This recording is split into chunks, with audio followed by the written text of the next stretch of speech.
Hello everybody, my name is welcome again to Checkable Reality. So, it's been a couple weeks since the first Democratic primary debate, and I think that the poll numbers are about where they're going to be for a little bit of time. We can now see what the effect was of those debates. And we see that Joe Biden is still pretty much like in the lead by like a mile, but his support has gone down. I mean, that was gonna happen. He was the far and above front runner, polling like very, very high, because he was the only one that a lot of people were familiar with. I mean, he was former vice president, very, very much like talked about kind of person.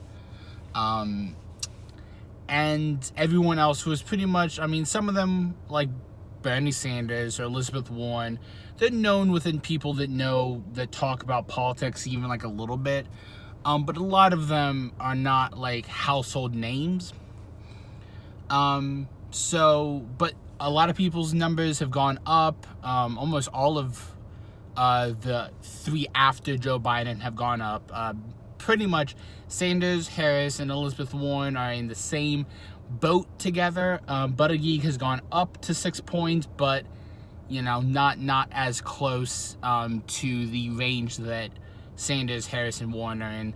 Actually, Elizabeth Warren in the last couple of days, if you look at the aggregate polls of RCP, link in the description, you see that she's now like a little bit in the lead, but it's pretty much like a statistical tie between Sanders, Harris, and Warren for second place, which is not great for them because they're pretty much, I mean, especially Sanders and Warren are fighting for the same group of people,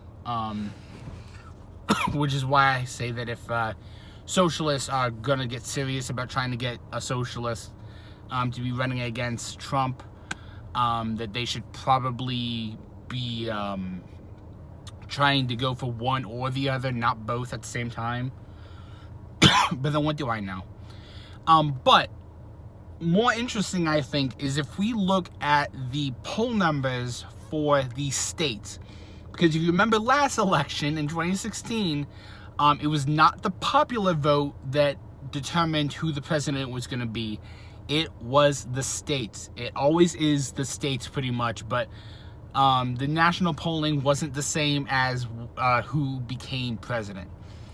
And significantly, we need to be looking at the swing states, at states that maybe Trump won that Republicans don't normally win. Look at swing states like Florida, Nevada, Pennsylvania, North Carolina, Iowa, or maybe, just looking at, what the states are saying, basically. And I think these are interesting. So we'll throw a couple bones towards the Democrats and say that Michigan, it's looking like is going to go back to its normal blue.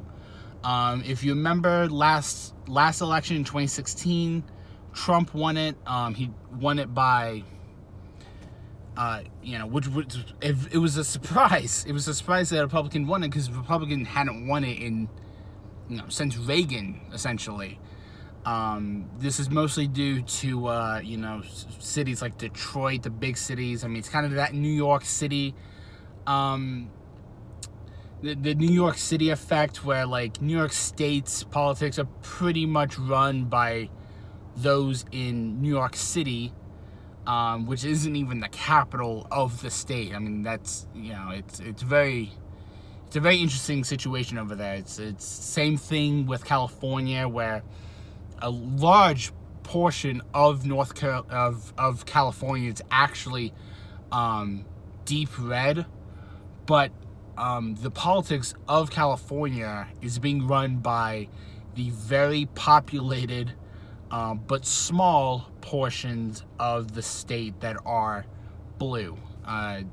Portions like Los Angeles, San Francisco, that kind of thing. But let's look at the polls, and these will also be found on RCP. Michigan is going to go blue. Actually, let me just preface this all by saying we are a year and several months away from the election. There is plenty of time for all of this to change. This is just where it's sitting right now, okay?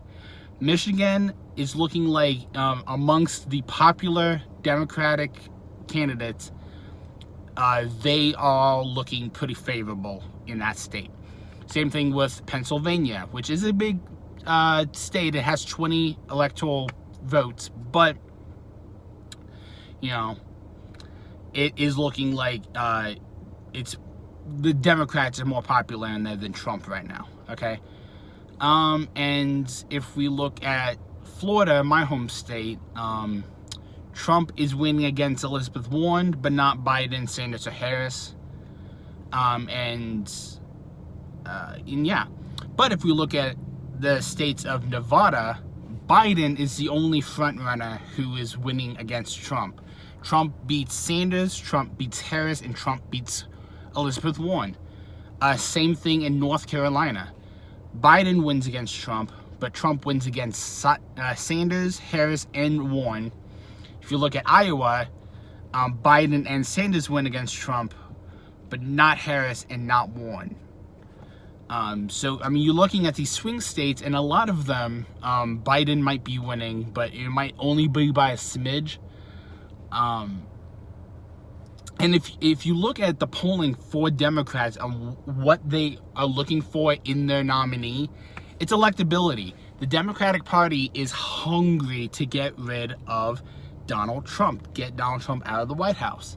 So what are they looking at? They are looking at who is possibly going to be able to win against him, and Democratic Party is looking at Biden and saying he's the most likely.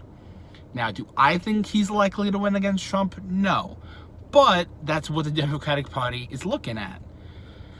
And the fact that he's the only one that is consistently winning against Trump in these states indicates to me that if Democrats are paying attention, they're going to go towards Biden. I don't like Biden. I don't want Biden as president. I'd rather have someone like Hickenlooper, who is very low in the polls. He's probably not going to be able to displace any of the big ones. But,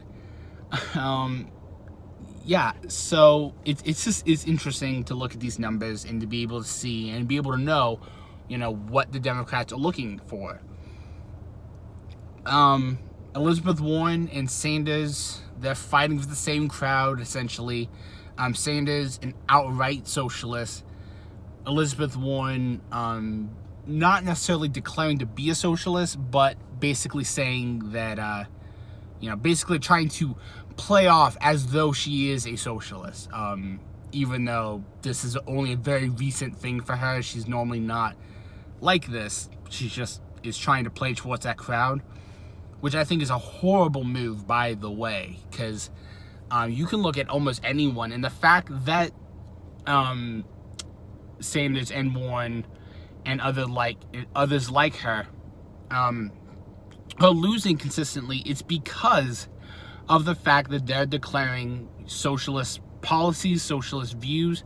Elizabeth Warren jumping into the new Green Deal, essentially, without even really reading it, because she is trying to play off of that AOC crowd, trying to play as though she is one of the popular people, and, winning significantly for that.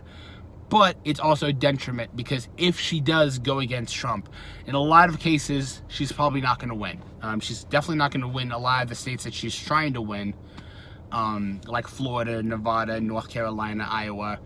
She's losing in these states, and while she's winning in states like Ohio and Pennsylvania, that might not be enough. The points might still, in the end, equal out to Trump winning.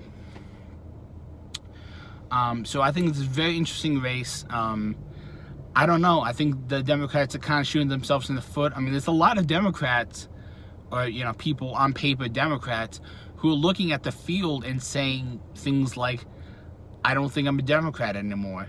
That the party is moving so far left. The party, like the people running the party, are so far left that they're kind of leaving a lot of their, Democratic supporters in the dust, kind of going, I must be an independent, or going towards any kind of third party. I can't tell you the number of people that I know personally who are now like part of a third party because they just don't identify with the way that the party's going.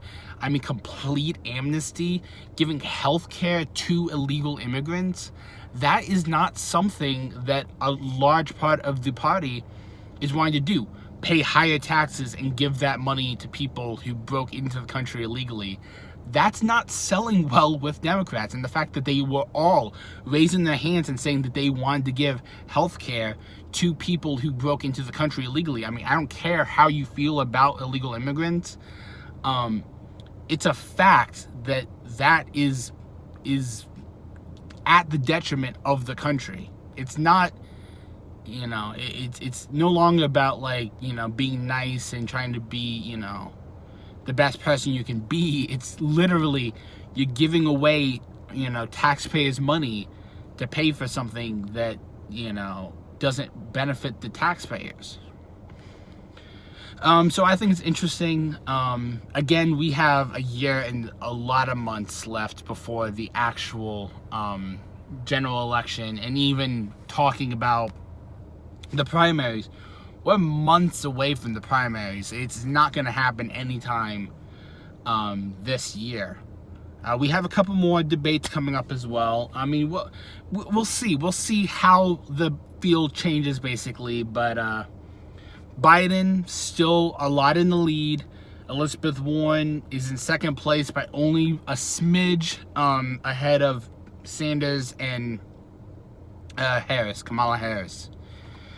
And then Buttigieg has like 6 points, but he's nowhere even close to fourth place. And then you have everyone else basically at the very bottom. Probably not going to have a whole lot of traction from them. I still suspect that there's going to be a couple people dropping in the next, couple months. But a lot of them are doing it, running, not because they think they're going to win, but because they're trying to get political traction. And I'm also pretty sure that Williamson is trying to sell a book. I don't know if she's working on a book right now, or if she, whatever, but I can almost guarantee you she's not running because of anything, but she's trying to sell a book. So we'll see. We'll see if in the next couple of years she comes out with a book and says, former presidential candidate, whatever, Williamson, as her little tagline. I guarantee you that's going to be on her next book. Anyways, that was all I really wanted to say. Hope you all have a good day. Thank you to the people who are following me on BitChute. I really appreciate that. I'm going to try and post to BitChute before YouTube, so if you want these videos earlier for whatever reason, follow me on BitChute. I'll talk to you guys later. Bye.